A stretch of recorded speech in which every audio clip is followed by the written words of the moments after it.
ಮಂಡ್ಯನಗರ ಕೇಂದ್ರ ಗ್ರಂಥಾಲಯದ ಆವರಣದಲ್ಲಿ ನೂತನವಾಗಿ ನಿರ್ಮಾಣವಾಗುತ್ತಿರುವ ಗ್ರಂಥಾಲಯ ಕಟ್ಟಡದ ಕಾಮಗಾರಿ ಪರಿಶೀಲಿಸಿದ ನಗರಸಭೆ ಅಧ್ಯಕ್ಷರಾದ ಪ್ರಕಾಶ್ ಎಂವಿ ಹಾಗೂ ಉಪಾಧ್ಯಕ್ಷರಾದ ಅರುಣ್ ಕುಮಾರ್.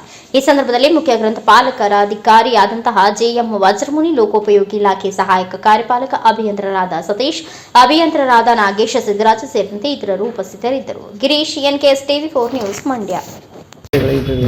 ಗ್ರಂಥಾಲಯದ ಕಾಮಗಾರಿಯ ಬಗ್ಗೆ ವೀಕ್ಷಣೆಯಲ್ಲಿ ಕೆಲವು ಆಗಬೇಕಾದ ಕಾಮಗಾರಿಗಳ ಬಗ್ಗೆ ವಿವರಣೆ ತಗೊಂಡು ನಾವು ನಮ್ಮ ರಿಸರ್ವ್ಡಿ AWR ಹತ್ರ ಹಾಗೂ CWA ಹತ್ರ ಮುಂದೆ ಏನಾಗಬೇಕು ಅನ್ನೋದನ್ನ, ಅಂದರೆ ಕಾಮಗಾರಿ ಸ್ಟಾರ್ಟ್ ಆಗಿ ಇನ್ನೇನು ಮುಗಿಯೋ ಹಂತದಲ್ಲಿದೆ.